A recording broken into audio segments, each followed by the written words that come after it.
Social media से लेकर अखबार की हेडलाइन तक चर्चा है तो इंडिगो की। जनता परेशान है, हवाई अड्डे मानो मछली बाजार बन चुके हैं। न कोई व्यवस्था है, न कोई जवाबदेही।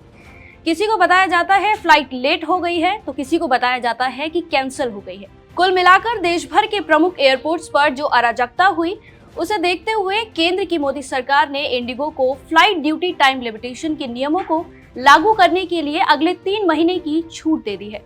यानी इंडिगो अब इस नियम का उल्लंघन कर अपने विमानों का संचालन कर सकती है। ये नियम क्या है, क्यों इतनी परेशानी लोगों को हुई, क्या कंपनी के आगे सरकार दबाव में है, सब जानते हैं। नमस्कार, मैं श्वेता चौहान और आप देख रहे हैं पॉलिटिकल पंचायत। इन दिनों जिस तरह के हालात इंडिगो में देखने को मिल रहे हैं, उससे यात्रियों को काफी परेशानियों का सामना करना पड़ रहा है। इंडिगो की कई फ्लाइट्स रद्द हो रही हैं, कई को रीशेड्यूल किया गया है। इसके पीछे की वजह है एक नियम। इंडिगो सहित देश भर की विमानन कंपनियों के लिए नियम बनाए गए थे। इस नियम को दिसंबर 2024 में ही लागू करना था, लेकिन इंडिगो ने सरकार के एफडीटीएल नियम को 4 दिन पहले ही लागू किया। अब इस नियम के लागू होते ही इंडिगो की विमान सेवाएं बुरी तरह से प्रभावित हुई। पिछले 3 दिनों में इंडिगो की करीब 2000 से ज्यादा उड़ानें रद्द हुई और 6 दिसंबर को भी इंडिगो ने 1000 उड़ानें रद्द करने की घोषणा कर दी। अब आप सोच रहे होंगे कि ये नियम क्या है। दरअसल नागरिक उड्डयन महानिदेशालय ने पायलट्स की थकान को कम करने और सुरक्षा बढ़ाने के लिए फ्लाइट ड्यूटी टाइम लिमिटेशन नियमों में बदलाव किए थे। इसे 2 चरणों में लागू किया गया।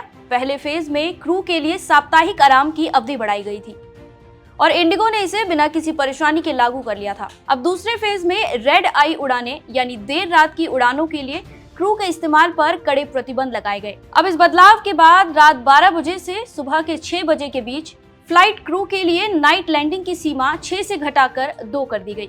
इसका मतलब है कि एक पायलट जो रात में 6 लैंडिंग कर सकता था, अब केवल 2 कर सकेगा। इसके लिए एयरलाइन को उसी काम के लिए अब अधिक पायलट्स की आवश्यकता पड़ेगी। तो ये थे कुछ नियम।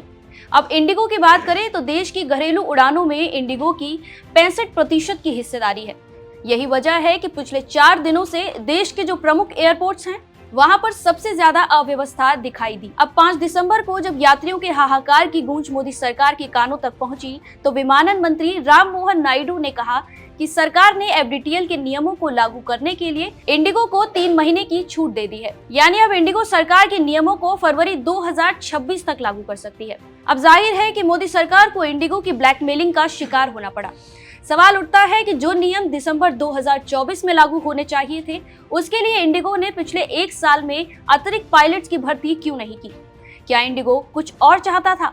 इन्हीं सवालों से वो लोग भी गुजर रहे हैं जिन्होंने टिकट बुक करवाई। अब विमान रद्द होने की जानकारी मिलने के बाद एयरपोर्ट पर लोगों की भीड़ देखने को मिल रही है। यात्री स्टाफ से बहस करते नजर आ रहे हैं। कुछ यात्रियों ने तो इंडिगो पर ही सवाल खड़े कर दिए। लोगों ने यहाँ तक कहा कि इंडिगो ने अपने विमानों की संख्या क्यों नहीं बढ़ाई। मोदी सरकार ने भी इस बात का ख्याल क्यों नहीं रखा कि समुचित तैयारी के बगैर ही इंडिगो एफडीटीएल के नियमों को लागू कर रही है। क्या इंडिगो जैसी ब्लैकमेलियर कंपनियों पर सरकार का कोई नियंत्रण नहीं है? क्या इंडिगो ने सरकार के अधिकारियों से विमर्श किए बगैर ही सुरक्षा के नियम लागू कर दिए? असल में ऐसा लगता है कि इंडिगो के प्रबंधन को भी पता था कि जब सुरक्षा के नए नियम लागू किए जाएंगे तो हजारों उड़ानों को रद्द करना ही पड़ेगा। अराजकता बढ़ेगी, अव्यवस्थाएं होंगी, तो सरकार को दबाव में लाया जा सकेगा और ऐसा ही कुछ हुआ भी।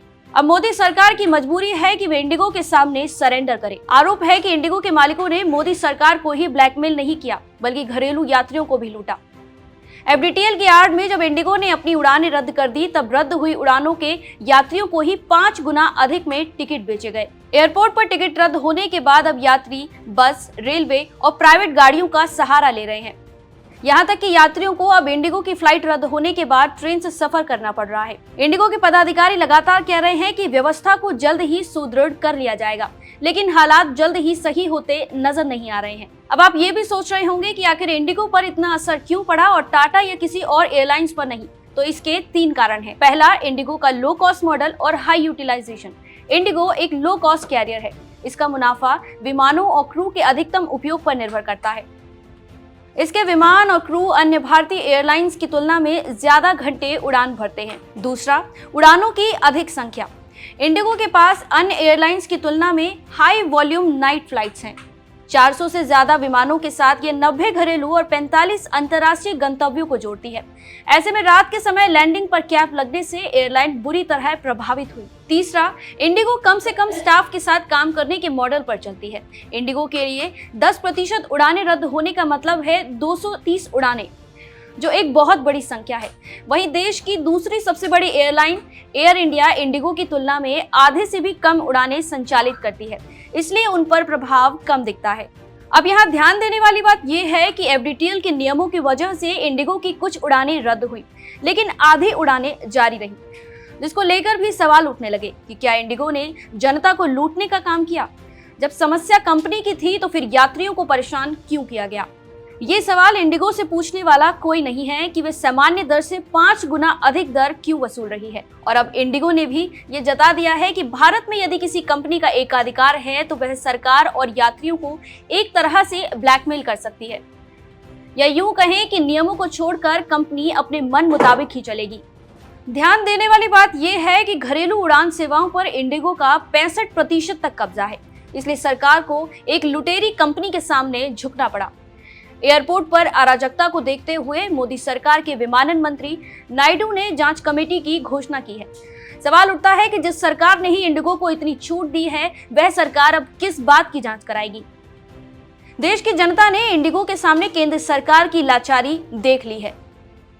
अब सवाल है कि क्या इंडिगो के खिलाफ सरकार कोई कार्यवाही कर पाएगी। जब इंडिगो की वजह से ही हो रही परेशानी के कारण देश के प्रमुख एयरपोर्ट्स पर हजारों यात्रियों की भीड़ लगी हुई है, तब एक विज्ञापन प्रसारित हो रहा है। इस विज्ञापन में यात्रियों के प्रति सेवा भाव प्रदर्शित किया गया है। एक बुजुर्ग दंपति को कंपनी किस प्रकार से एयरपोर्ट पर सेवा देती है, यह इस विज्ञापन में दिखाया गया है। यानी सेवा भाव के कारण ही बुजुर्ग दंपति अकेले ही विमान में यात्रा कर सकते हैं।